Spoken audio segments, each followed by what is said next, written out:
Hello friends, तो आज की वीडियो में देखिए हम लोग बात करने वाले हैं सीएमए इंटरमीडिएट के अंदर देखिए जो आपका पेपर नंबर फर्स्ट है बिजनेस लॉ एंड एथिक्स का, इसके अंदर कौन से वो इंपॉर्टेंट टॉपिक्स हैं जो आपको जरूर करके जानी चाहिए। और अगर आप इतने टॉपिक कर लेते हैं तो बड़ी आसानी से आपका बिजनेस लॉ एंड एथिक्स का पेपर देखिए आसानी से क्लियर हो जाता है। क्योंकि अगर आपका पहला पेपर देखिए अच्छा हो जाता है तो आप एक मोटिवेटेड फील करते हैं और आपके बाकी के पेपर भी अच्छे होने के चांसेस रहते हैं। क्योंकि अगर पहले पेपर के अंदर हमारी देखिए परफॉर्मेंस अच्छी नहीं आई तो कहीं ना कहीं देखिए बच्चे डिमोटिवेट हो जाते हैं और फिर वो आगे के पेपर में उतना अच्छे से परफॉर्म नहीं कर पाते हैं।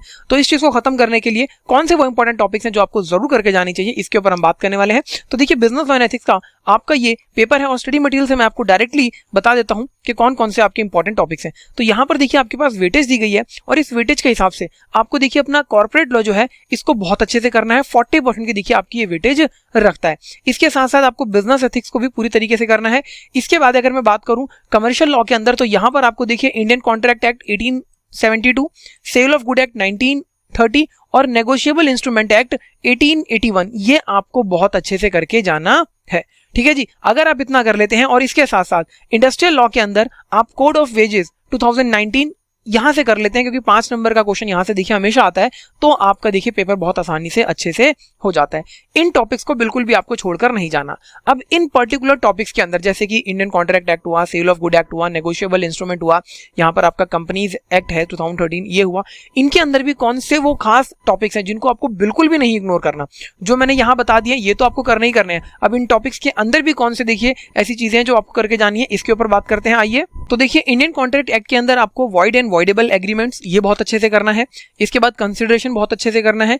इसके साथ साथ आपको quasi contract, contingent contract, termination और डिस्चार्ज ऑफ कॉन्ट्रैक्ट ये अच्छे से करना है। इसके बाद सर आपको टर्मिनेशन बाय नोवेशन ये अच्छे से करना है। और इसके बाद स्पेशल कॉन्ट्रैक्ट की जो बात आती है ये टॉपिक आपको अच्छे से करके जाना है। ठीक है जी। इसके बाद अगर हम अगले टॉपिक की बात करें तो हमारा जो कि सेल ऑफ गुड एक्ट है, इसमें आपको सर ट्रांसफर ऑफ ओनरशिप, इसके बाद कंडीशंस एंड वारंटीज, इसके बाद राइट ऑफ अनपेड सेलर और ऑक्शन सेल्स ये आपको बहुत अच्छे से करना है। नेगोशिएबल इंस्ट्रूमेंट एक्ट की अगर मैं बात करूं, यहां पर आपको definition and features of negotiable instrument ये बहुत अच्छे से करना है। इसके बाद crossing endorsement and material alteration की बात है ये आपको बहुत अच्छे से करना है। और इसके बाद sir dishonour of negotiable instrument with special emphasise on section 138 ये आपको बहुत अच्छे से करना है। अब इसका मतलब ये मत निकालिएगा कि जो मैं टॉपिक्स नहीं बता रहा हूं इनके अंदर आप वो छोड़ दो, नहीं, जो टॉपिक्स बता दिए वो तो करने हैं लेकिन इन टॉपिक्स के अंदर ये वाले टॉपिक्स बहुत अच्छे से करने हैं। ठीक है जी, चलिए अब हम चलते हैं इसके बाद हमारे दूसरे टॉपिक पे। तो सर इंडस्ट्रियल लॉ के अंदर आपको देखिए कोड ऑफ वेजेस 2019 ये तो पूरा का पूरा पढ़ना है, इसमें कोई आपको दिक्कत नहीं आई, बहुत आसान है। इसके बाद बात अगर मैं करूं सर कंपनीज एक्ट 2013 की, तो यहां पर देखिए आपका कंपनी की कितनी टाइप होती है, उनका किस तरीके से प्रमोशन होता है, फॉर्मेशन है, ये सारे देखिए आपको जो फर्स्ट है ये आपको करना है। इसके बाद डायरेक्टर्स बहुत ज्यादा इंपॉर्टेंट है, बहुत ज्यादा डायरेक्टर्स आपको अच्छे से करके जाना है। ठीक है जी। इसके बाद आपका इंटरनल फाइनेंशियल कंट्रोल ये काफी ज्यादा इंपॉर्टेंट है। और इसके बाद की मैनेजरल पर्संस ये काफी इंपॉर्टेंट है, ये बहुत अच्छे से करिएगा।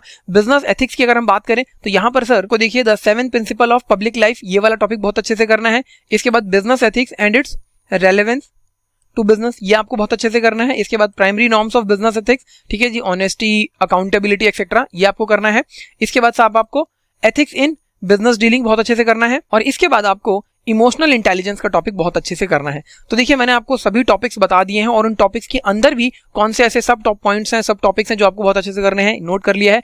इसी तरीके के देखिए आपका अकाउंट्स के लिए और डीटी आईडीटी के पेपर के लिए भी हमने देखिए वीडियो बनाई है, तो वो आप देखिए देख सकते हैं यूट्यूब पर, डिस्क्रिप्शन में उसका लिंक है। तो मिलते हैं नेक्स्ट वीडियो के अंदर, तब तक के लिए थैंक यू सो मच।